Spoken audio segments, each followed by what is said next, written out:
So now we're going to actually look at the data that we collected. Right, so I'm going to be providing this Excel workbook to you guys. And what we're going to do is I'm going to do some of the stats for the stems, and you guys are going to do the same stuff but looking at the roots. So this first sheet here that's labeled raw, this is our raw data that we collected.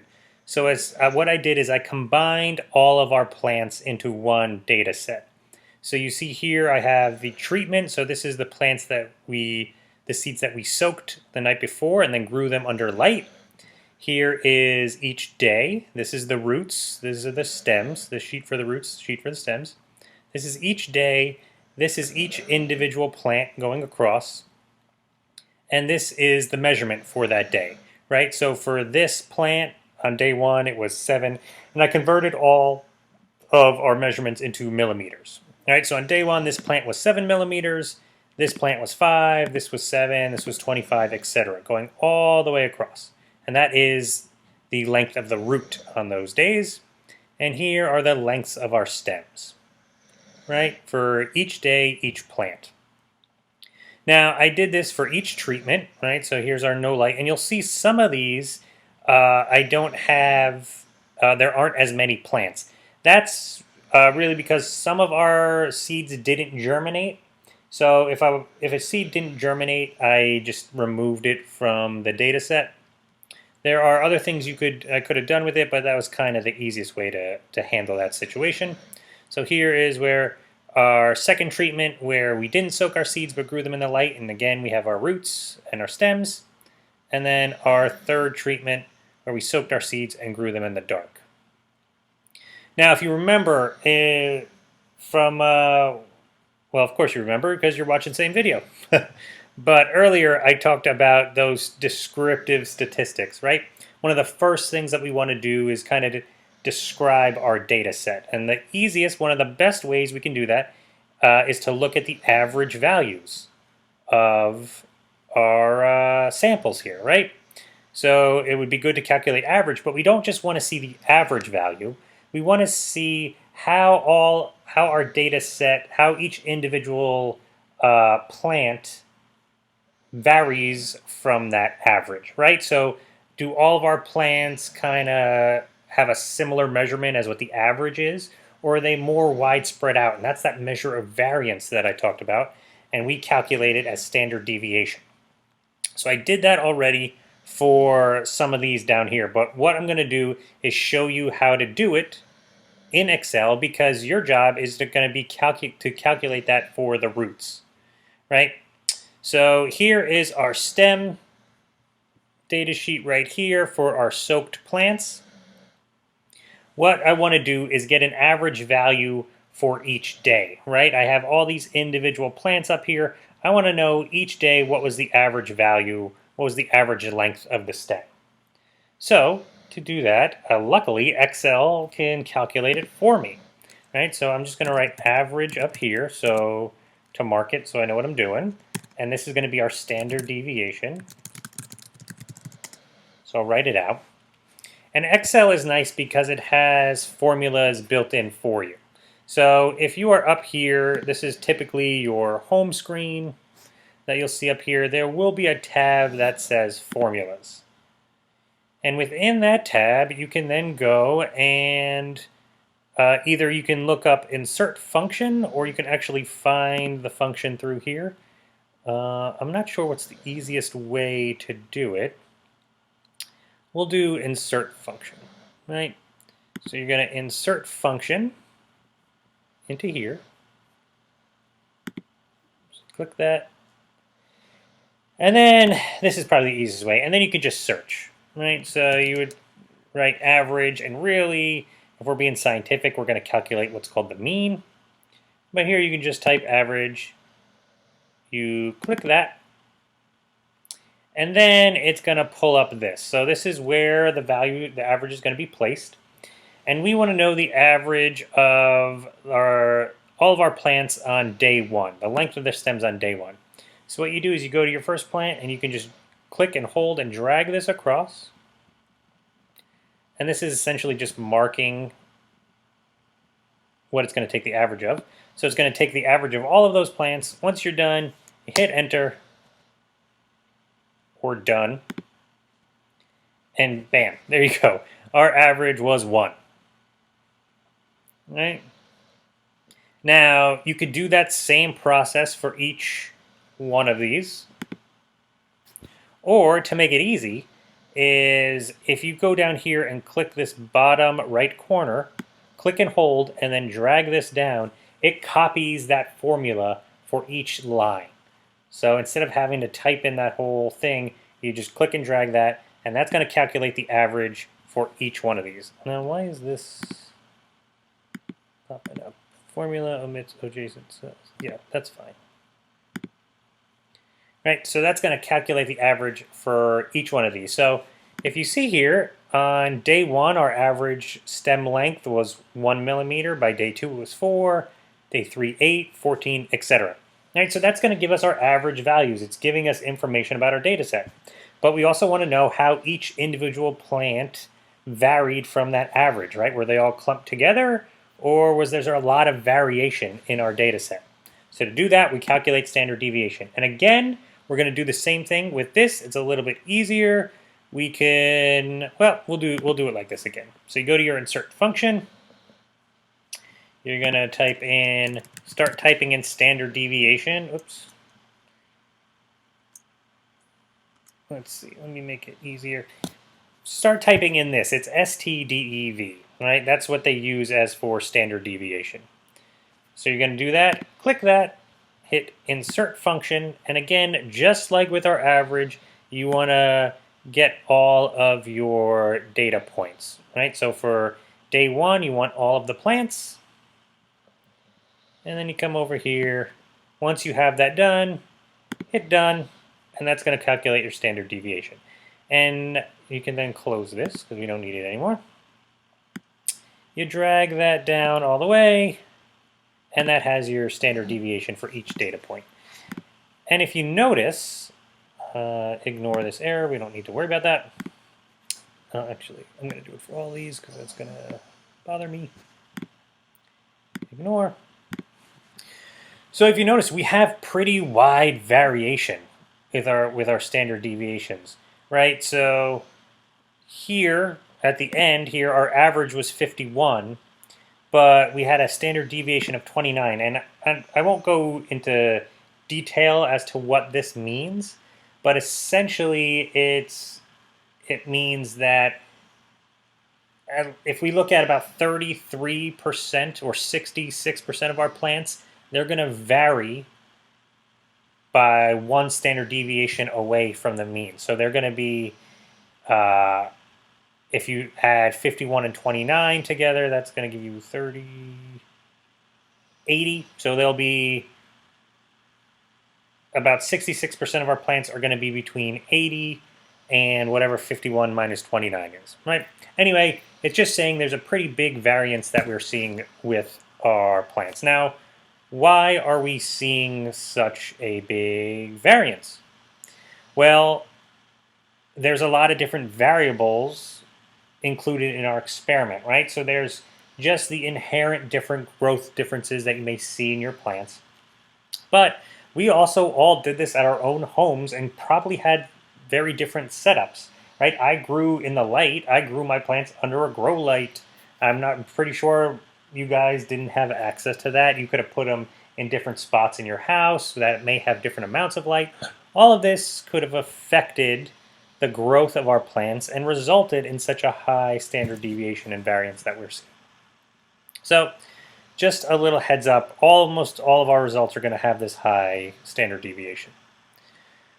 But that is how we start describing our data set, right? We calculate the average and the standard deviation for what we are interested in, our length of our stems for each treatment. So with the soaked light, the non-soaked, and then the ones that we grew in the dark. And like I said, your job is going to be to replicate this, to do this, but looking at the roots. Okay, so that's the first part of describing our data set. We calculate the average, we look at the variance, which we describe as standard deviation. The next step is, or at least what I like to do, is kind of get a visual representation of our data. I think that's always helpful. So what I think would be helpful is we grew each of these plants. We measured them each day. So it would be nice to graph those results, or at least graph the averages of each different treatment. So that's what we're going to do here in this tab, STEM averages. So I have this all set up already. So here's each day, and what I'm going to be adding to this table is the average values for each treatment, and the average STEM values, right? STEM lengths. So for our first treatment, a soaked light that we just calculated, you go up here, and here's soaked light. Here's our stems. These are the averages we just calculated. Take them all. Whoops. Take them all. Copy those cells. You come out over here, and you want to make sure you go to paste special and values. Because if you just copy the things, it's going to copy over the formula, and that's not what you want. You want the values. So make sure you paste values there. And bam, now you have your average values for that treatment for each day. And then we're going to calculate all of this, or we're going to add for all of these. So these are our no soaked ones. Here's our average values. Copy. Oh, see, that's what happens when you do it wrong like that. It's going to come up with an error because it's trying to copy the equation that you use, that function, instead of the actual values. So you got to make sure you do paste special and paste values. And then lastly, you come down to our last one, our dark. Copy those. Copy. And you're going to add it to your table here. Okay, so now you have all of your average values. And really, from looking at this, you can start to get a little understanding of how your data looks, right? It seems like our plants grown in the dark had the longest stems, which makes sense with when I talk about that photomorphogenesis. Right, so, but even with this, I think an easier way to look at this is to look at it visually. So we are going to graph this data. And again, we are going to use Excel because it does it for us. So we go over here to Insert. And we are going to insert a chart. And the chart that we are going to insert is a line chart. When you are trying to represent data along a time series, right? So if you're looking at by day or by month or minute, etc., anything that you are looking by a series of time, you typically want to use a line graph. So that's what we're going to use. And we're going to use this line with markers just because I like how it looks. So we're going to insert that. So you go over there and you click insert, and there's different ways of doing graphing in Excel. I like doing it like this that I'm going to show you, but if you guys are familiar with this and have a better way that you know of, feel free to do it. So you insert your graph, then you right click and you're going to go to select data. Now that'll pull up this. How I like to do it is manually entering each series. So each series, for our case, is going to be each treatment. So you go over to this box, you click this one, and that's going to be Series 1. That's going to be our first treatment. For the name, you can either type the name in, or you can actually go and click on the name that we already have. So I'm clicking on the name I already have there, our Soaked Light. That's going to be the name of that series. And then for the values, you just add up. You click and hold and drag and include all of those values. And now we have our Soaked Light series. And now we add our second treatment. Again, name is going to be our non-soaked. And then our values are going to be all of these. And then lastly, we want to add the plants that were grown in the dark. Again, there we go. And now we're going to add up all of the values, or incorporate all those values, like so. And lastly, we want our horizontal axis. So that is each day, right? So just like what we did with each series, we're going to add click and drag and include each day. And if you did this, and if I did this correctly, when I hit OK, it should produce a nice line graph that you see there. So this you can move around, you can make it bigger. And this is essentially our data that we have graphed. Now, this is good, but it'd be better if we actually had some labels to this, right? Because we have these individual lines, but what does each line stand for? So to do that, you can come up here where it says Add Chart Element, and we're going to add a legend. And I like to add it to the bottom, and that's going to give us some more information on our graph. So there you go. Now we can see each line and what each line stands for. And now we get a kind of cool visual look at our stem lengths or our plant growth. Gonna get rid of that. Each day, right? So you can see if we're looking at at least our soaked plants, it seems at least that they started growing faster than our non-soaked, right? That's kind of one of the things we expected. And then if we compare the growth, we do see that our plants grown in the dark appear to have grown, on average, longer, taller than our plants that were grown in the light. So both things that we kind of expected, or maybe expected, when we did this experiment. So that's really good, right? That is going to provide us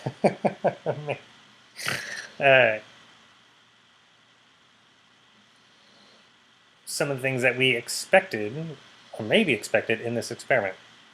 So that's really good. That's giving us some insights into our data. But we want to be sure that what we're seeing is an actual effect, right? Are the plants that were grown in the dark actually taller than plants that are grown in light? Is there really a treatment effect, or is this some sort of artifact of just random variation? So to do that, we are going to use a t-test that I talked about. All right, so we are going to come here, and I already have it kind of set up. So what we want to do is compare to make it easy, we're going to compare the final stem lengths of our plants. Right? And we're going to see, is there a statistically significant difference between them, between each of those treatments. So to do that, we are going to go back. We need to collect some data. Right? So we're going to need all of our data points, all of our plant points for each treatment, and at the end, at the 14th day. So we go back here, and we're going to go look at our plants that were soaked in the light, and we're coming to our stems, and we're going to collect these data points here, their end results.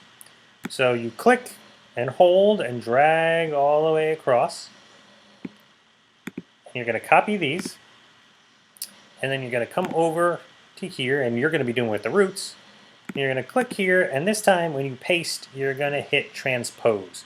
And that just takes your data from going across in a row and puts it into a column, like so. Right, so those are the end results, the end lengths of all of our plants that were grown in the light. And then we come back here, and we're going to do the same thing with the end result of all of our plants that were grown in the dark. Copy. Come back here, and special transpose. Bingo. So there we have our plants grown in the light, their end lengths, and our plants grown in the dark. Now it's okay if these two columns aren't equal in terms of number of plants. The t-test will still work. And it gets a little more complicated, but the easiest, I'm just going to show you the easy version. And again, what we're doing is we're trying to determine, is the null hypothesis true that really there is no treatment effect, that all of these values are consistent with just a single population and the natural variation that may occur in that population, or are we seeing two distinct treatments or two distinct populations or effects from that treatment? So to calculate the t-test, pretty simple. You're going to click on a random cell here. Again, we're going to come up to formulas. Going to come over here to more. You go to statistical. This is an easy way to find it. You can also hit that insert function again and just search for t-test. And you're going to come down here and you'll see t-test right there. Now, array 1 is your first treatment or your first sample. So that would be the light. Array 2 is going to be your second, the dark. Now, tails and type mean different things. I don't want to get into it because it gets a little bit more complicated, but essentially we are going to use a two-tailed test. You can either do a one-tailed or a two-tailed test. The difference between them is a one-tailed test is you're assuming that one population is going to be either bigger or smaller, or one treatment is either going to be bigger or smaller than the other. With a two-tailed test, you just think there's going to be a difference. So for us, we're going to use a two-tailed test, so you're going to hit 2 there. And for type of t-tests, there are various types. If you scroll down here, it'll tell you the different ones. We are doing a two-sample equal variance t-test. There's some more statistics that you can do to make sure you're using the right type of t-test. For now, we're keeping it easy. We're using that one, so you're going to enter 2 there. When you're all done, you hit done. And what this is providing is that p-value. That value that says, that provides us a probability that we would see this result given the null hypothesis. Right, so given the null hypothesis that there's no difference between plants grown in the light and grown in the dark, we would expect to see the results that we saw 0.03% of the time. Right, that's not a very common, or not a high probability. And because it is below that cutoff value of 0.05, we reject the null hypothesis, and we say there is a statistically significant difference between plants germinated in the light and plants germinated in the dark in terms of stem height. Right? So we do have a significant difference. Awesome.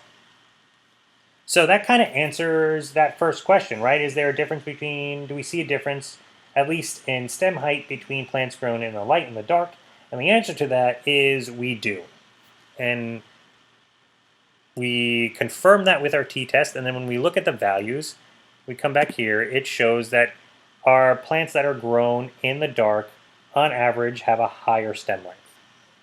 Now the other question that we wanted to ask, or the other hypothesis that we had, dealt with how fast our plants were going to germinate. And we soaked some of our seeds, and we left some of our seeds unsoaked. And the idea was that the soaked seeds we thought were going to germinate faster because water is so important. It's that first step of germination. So to look at that, we're again going to conduct another t-test, but this time we're going to actually calculate some more some values from our raw data.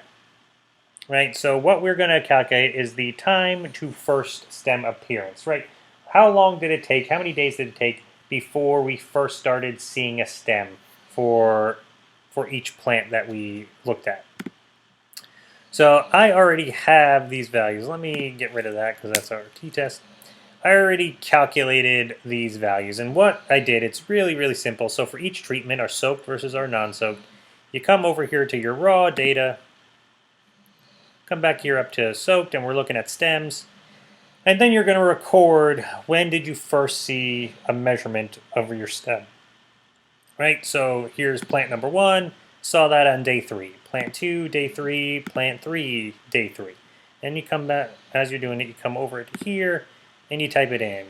Took you 3 days for that one, 3 days, 3 days. You do that for all of your plants.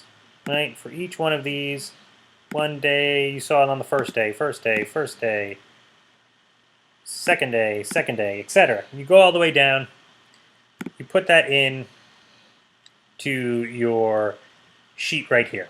And that is the time to first emergence of stem for your plants that you soaked. And then you come over and you do the same thing for the ones that were not soaked, right? Time to first emergence of the stem. How many days did it take? And you do that, and you add that to your table here. So again, we can now describe this data set, using our average and standard deviation. And when you do that, you see that your average time for stem emergence was about 3 days. It took about 3 days for your soaked plants to start seeing the stem and get a measurement of the stem. And again, there was a pretty high variance there. Whereas with our non-soaked plants, it took about almost 6 days to first seeing a stem emerge. And there's less variance there, which is kind of interesting. Okay, so we got our data set. We kind of did some descriptive statistics right there. Now we want to compare these, and again, we're going to use that t-test. So you're going to do the exact same thing.